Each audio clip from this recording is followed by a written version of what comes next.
Today's story is a thrilling, twisted, and fun tale of love, time travel, and sacrifice. It revolves around a scientist who, in a desperate attempt to save himself, sends his robot girlfriend into the past. But this isn't just any ordinary story. It's a complex web of multiple timelines, emotions, and unexpected twists that will keep you hooked till the very end. The story of Cyborg She begins on November 22, 2007. We are introduced to a young, introverted student named Zero. Zero is a loner, someone who keeps to himself and doesn't have many friends. Every year on his birthday, he follows the same routine. He goes out shopping alone, with no one to celebrate his special day with. On this particular birthday, Zero finds himself wandering through a bustling mall, lost in his thoughts. The world around him feels distant, as if he's merely a spectator in his own life. But then, something extraordinary happens. A strikingly beautiful girl walks into a shop nearby. She catches Zero's eye, and for a moment, time seems to stand still. She turns to him, smiles warmly, and her gaze locks directly onto his.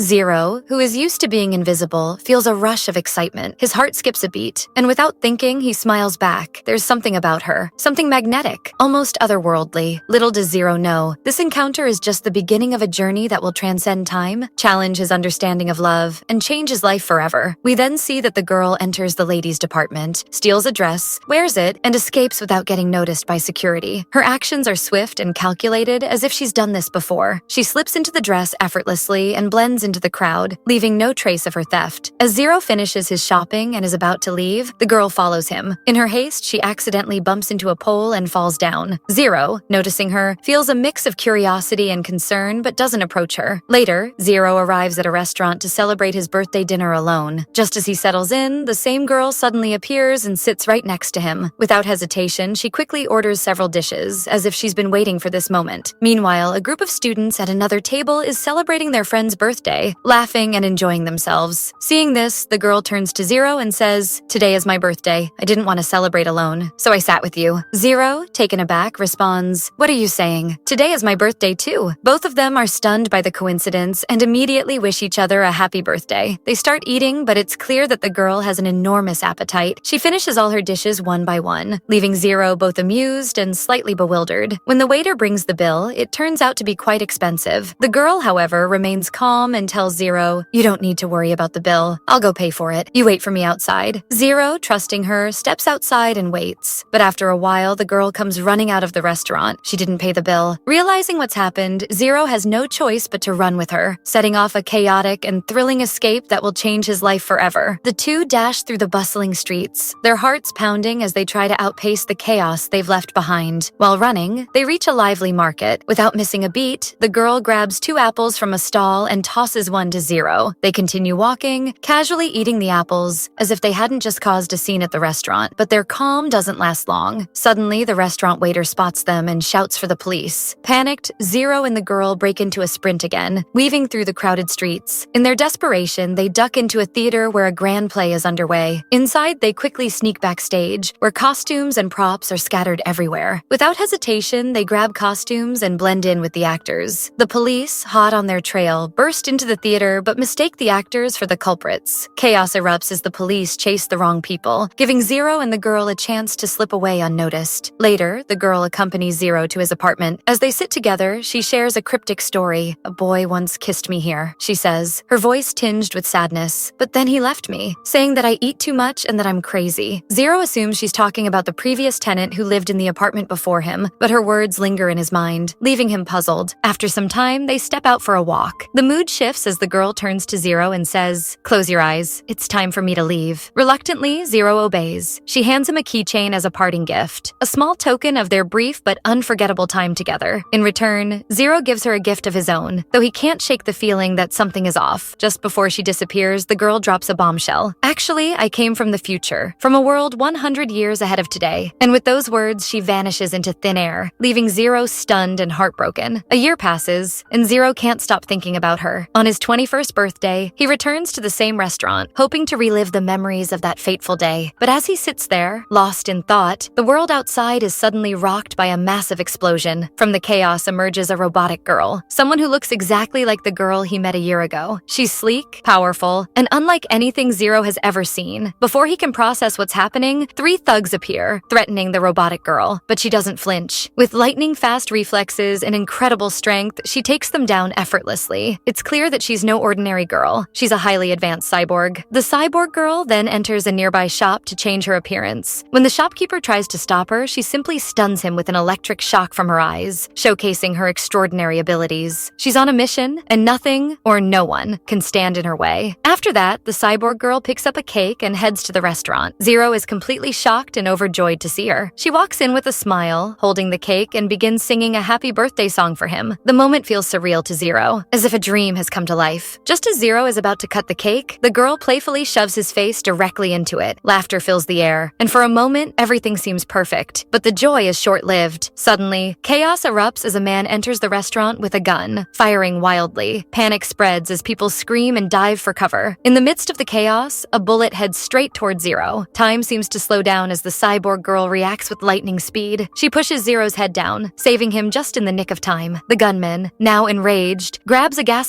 canister, intending to set the entire restaurant on fire. But before he can carry out his plan, the cyborg girl springs into action. She gets up, effortlessly beats him up, and throws him down along with the gasoline. The canister ignites, causing a massive explosion that kills the gunman on the spot. Shaken but unharmed, Zero and the cyborg girl return to his apartment. There, she activates a hologram, revealing the first major plot twist. In the hologram, an elderly Zero, now 65 years old and in a wheelchair, begins to speak. He explains that on his 21st birthday, when he went to the restaurant, he was unable to escape the shooter and was shot. As a result, he became paralyzed. However, he didn't let this tragedy define him. Later in life, he became a renowned scientist. At some point, he won the lottery and used the money to travel to the future. There, he created a cyborg girl, naming her Cyborg 103. Future Zero explains that he sent this cyborg back in time to protect his younger self from the shooter and other future disasters. Hearing all of this, Zero is completely shocked. Future Zero then reveals that he designed the cyborg based on a girl he met on his 20th birthday in 2007, the same girl with whom he had an unforgettable time. This confirms that the girl Zero met last year was actually from the future, and the cyborg currently with him is not a human, but a robot modeled after her. The mystery of who that future girl was remains, but Zero is too stunned to process it all. He turns to the cyborg and asks, "Did I really create you? Are you actually a robot?" The cyborg girl replies calmly, "Yes, I am a cyborg. My body has synthetic organs covered with human-like skin. Now that she is staying with Zero, she tries to take care of him. One day, she prepares soup for him, but when Zero looks into the bowl, he is horrified to see a giant frog floating in it. It turns out the frog was from Zero's own stomach. Shocked and disgusted, he freaks out, unable to comprehend what just happened. Later, as Zero realizes he is running late for college, the cyborg girl picks him up and sprints at super speed, dropping him off directly at the college entrance. The other students are stunned to see Zero arrive with a girl, and soon all the boys start chasing after him, trying to get close to her. Their friendship grows, and in the evening, Zero and his friends take the cyborg girl out for some fun. However, things take a strange turn when the cyborg consumes alcohol. Due to its effects, she starts behaving oddly, projecting holograms that scare everyone. Seeing this, Zero quickly takes her away, realizing that her advanced systems don't mix well with alcohol. The next day, Zero goes to work at the diner and starts showing the cyborg girl how things operate. She watches intently, absorbing every detail, but suddenly she disappears without a trace. Zero is left confused, wondering where she went. Meanwhile, we see a young boy walking on the street, oblivious to the speeding truck heading straight for him. Just as the truck is about to hit him, the cyborg girl dashes in at lightning speed, scooping the boy to safety. Her heroic act goes unnoticed by most, but it's clear she's always watching out for others. Later, Zero and the cyborg girl go shopping together, enjoying simple moments of fun. Days pass in this manner, with the cyborg girl seamlessly integrating into Zero's life. In the classroom, Zero is always dozing off, exhausted from his late-night studies. But the cyborg girl records all the lectures for him, ensuring he doesn't fall behind. At night, Zero studies the recordings, gradually improving his grades. Over time, Zero starts developing feelings for her, even though she is entirely mechanical and emotionless. Her only purpose is to help him in any way possible, but Zero can't help but see her as more than just a machine. One day, the cyborg girl wakes Zero up, but her face is completely blackened, as if she's been through something intense. Just then, a news report on TV shows a burning building with many children trapped inside. The report reveals that a girl saved them all. This girl was none other than the cyborg. Seeing this, Zero feels a surge of pride for her, even though she doesn't seek recognition. One day, the cyborg girl suggests that Zero should visit his hometown. Zero refuses at first, explaining that a disaster years ago had destroyed it, making a visit pointless. But the cyborg girl insists, saying, "If you don't go, you'll regret it forever." Her words strike a chord, and Zero becomes emotional, remembering his mother. Over Overcome with emotions, he agrees to go. When they arrive, Zero is stunned to see his hometown exactly as it was before the disaster. A vibrant festival is in full swing, and he realizes that the cyborg girl has traveled back in time with him. There, Zero sees his younger self stealing chocolates from a shop and running away. He also sees his mother, alive and well, which fills him with overwhelming joy. Later, they visit a secret spot where Zero had once hidden a box as a child. Inside, he finds an old family photo and a note from his grandmother. The note reads, "You must grow up to become a great scientist." Seeing this, Zero feels a deep sense of purpose and happiness. After this emotional journey, they return to the present. However, the effects of time travel take a toll on Zero, and he falls seriously ill, landing him in the hospital the next day. These events deepen Zero's feelings for the cyborg girl. Later, while watching TV, Zero sees a news report about a criminal who has taken an entire school hostage, including students and teachers. Suddenly, a girl appears, throws the criminal out of the window, and saves everyone inside. Zero immediately recognizes her as his cyborg girlfriend and feels incredibly proud and happy. After being discharged from the hospital, they return home. One evening on the terrace, Zero impulsively kisses her. However, since she is a cyborg, she doesn't feel anything or respond to the kiss. This deeply upsets Zero, and he storms off regretting his actions. That night, he goes to apologize to her, but her battery has died and she can't hear him. Frustrated and heartbroken, Zero decides to make her jealous. He takes another girl to a pub and starts dancing with her. Meanwhile, another guy asks the cyborg girl to dance, and she agrees, performing a robotic dance that leaves everyone in awe. Seeing this, Zero himself becomes jealous. He leaves the pub with his date and sits on a bench outside. As he tries to kiss her, the girl slaps him hard. Before Zero can react, the cyborg girl rushes over, picks up the girl, and throws her into a nearby fountain. Angered by everything, Zero lashes out at the cyborg girl. Frustrated, he yells, "You eat too much. You're crazy. Just leave me alone and go away." This scene connects to the movie's opening, where a girl narrates that the previous tenant of the apartment insulted her for eating too much, kissed her, and told her to leave. After telling her to leave, Zero goes back to his apartment. The next morning, when he wakes up, he looks for the cyborg girl, but realizes she is truly gone. He remembers everything and starts regretting his actions. However, he finds a gift from her, a small robotic cat, so he won't be alone. Life returns to normal for Zero. One day, while feeding the cat, he notices the ground shaking. An enormous earthquake is occurring, and his entire building is about to collapse. Suddenly, the cyborg girl appears and rescues him. The entire city is being destroyed. The cyborg girl takes Zero to a safe place, but then sees a building about to collapse on them. She pushes Zero away, saving him, but the building falls on her. Meanwhile, a crack opens in the ground beneath Zero, and he almost falls in. He screams for help, and even though the cyborg is trapped under debris, she struggles to free herself. As she pulls herself out, half of her body is damaged, but she still manages to save Zero from falling. Zero, devastated by the cyborg girl's condition, apologizes for everything. Her body is broken, half buried under rubble, yet she still manages to save him from falling into the crack in the ground. The danger around them is far from over, and she urges Zero to leave, but Zero refuses, his voice trembling as he says, "I won't leave you behind. I'll take you with me." Hearing this, the cyborg girl smiles faintly. "Finally, you understand emotions," she says softly, "and I love you too." But before Zero can respond, she suddenly pushes him away with the last of her strength. In that moment, another building collapses, burying her completely. Zero is rescued, but the cyborg girl is gone. That night, when the chaos settles, Zero returns to search for her. He finds her half-destroyed body under the rubble, lifeless and beyond repair. Heartbroken, he kneels beside her, tears streaming down his face. With a heavy heart, he leaves, carrying the weight of her sacrifice. With no cyborg left in his life, Zero resolves to fulfill a single goal, to become a scientist and rebuild her. Years pass, and Zero dedicates himself entirely to this mission. Using lottery winnings, he funds a project to recreate the cyborg girl. Decades later, now an old man in a wheelchair, Zero finally succeeds. He names her cyborg 103, a perfect replica of the girl he once knew. Zero has also built several other robots, but cyborg 103 remains his greatest creation. On his birthday, surrounded by his robotic creations, he celebrates quietly, knowing his time is near. Before his death, he sends one of these cyborgs back in time to help his younger self. A few years later, Zero passes away, leaving behind a legacy of love and innovation. But the story doesn't end there. Time moves forward to the year 2133, 126 years later. The world has become highly advanced, with humanity mastering time travel and other futuristic technologies. Zero is now remembered as a legendary scientist, honored with giant statues and a museum dedicated to his work. Among the exhibits is Cyborg 103, a testament to his life's mission. One day, a girl who looks exactly like Cyborg 103 appears. Her friend informs her about an upcoming cyborg auction, and curious about the resemblance, she attends. She wins the auction, acquiring the cyborg and a keychain that comes with it. Through VR, she accesses the cyborg's memories and learns the story that began 126 years ago. She is mesmerized by the past world, its vibrant culture, delicious food, and the simplicity of life. Compared to the limited options of the future, the past feels like a dream. Determined to experience it herself, she requests permission for time travel and jumps to the year 2007, 1 year before the cyborg girl originally arrived. At the mall, she enjoys shopping, relishing the freedom and excitement of the past. There, she spots Zero in person. Smiling, she follows him and spends his birthday with him, ordering lots of food and creating new memories. Later, Zero takes her to his apartment. She tells him, "A boy who lived here before you once insulted me, saying I eat too much." Zero is confused, not realizing that she's referring to his future self, who had said those words to the original cyborg girl. Before leaving, she reveals the truth. "I'm from the future." And with that, she disappears once more. She then time travels again, this time to the aftermath of the earthquake, where she finds Zero grieving over the broken body of the cyborg girl. Seeing his pain, she decides to stay in this timeline forever, choosing to live out her life in the past alongside him.